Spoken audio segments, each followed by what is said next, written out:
Does consciousness die with the body, and is meaning doomed like the universe? Well, I don't know, I would say. I mean, we don't understand consciousness. We don't really understand its place in the cosmos, let's say, but I'm not qualified to answer such questions. I would say, though, that no one stops listening to a symphony because they know it's going to end. And so I think, in some sense, our proper task is to find the meaning within the finite. When I had clinical clients who were consumed with such questions, because, you can pick a time frame of evaluation that makes all your efforts futile, right? So, well, the sun is going to envelop the earth. I think it's 4 billion years, so get ready.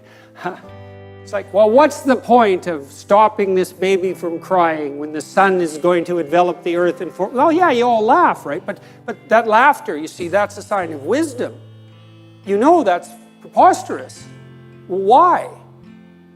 I mean, that's the existential question, right? It's like, well, if we're all doomed to ashes and decay, why do anything? Well, I used the baby crying for a reason.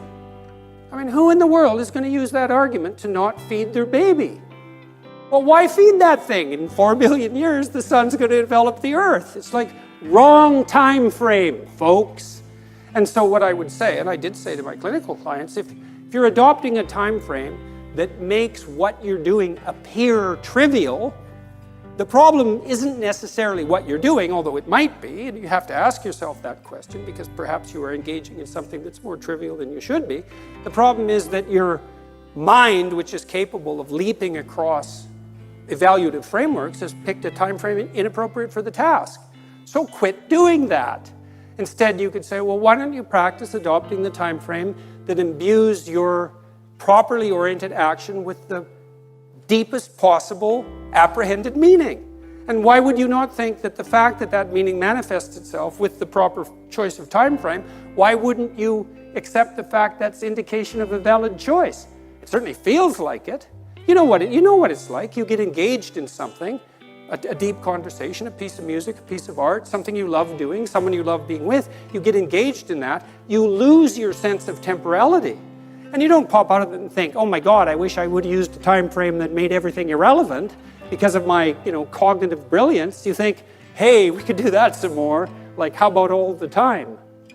And that's a good goal. It's like, yeah, how about that all the time? And then you've got time right when you're engaged like that. And I would say that's a profound neurophysiological signal that you're in the right place at the right time, right? Because it's accompanied by a sense of deep well-being. And that's literally an antidote to suffering. I mean that literally. It's with many of my clients who were suffering, what we would strive to do was not so much make them happy, because sometimes that was impossible. They were so crippled in so many ways, often physically and in pain, but something meaningful.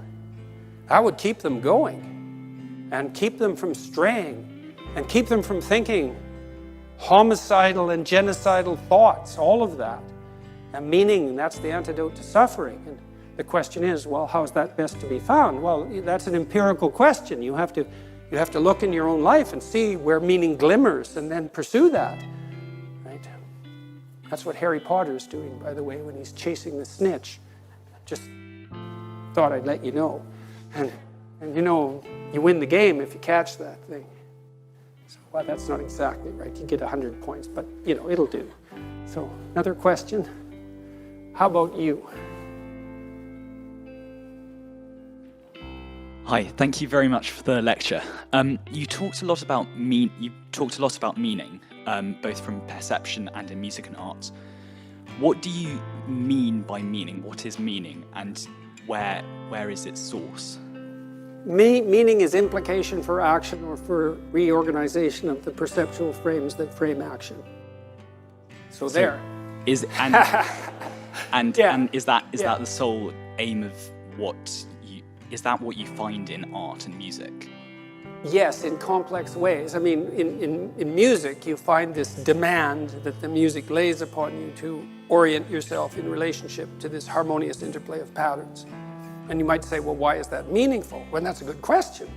Well, it's because you're acting out something like the adaptation of your soul to the structures of reality itself.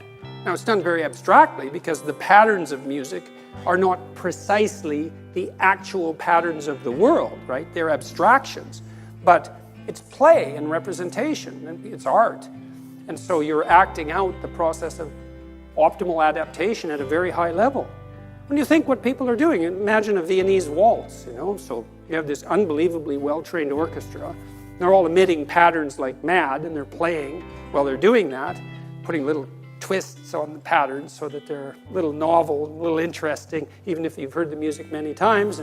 You have the conductor who's keeping all these specialized subsections operating in harmony, and then you have the couples dancing, and they're trained to do that, but they're cutting the rug, you know, in the same way. They have their moves, and they're trying to impress each other, and there's a mating aspect of that, and they're all doing that harmoniously, and it's a complete vision of a ordered society, right from the subatomic realm, let's say, all the way up to the cosmic realm.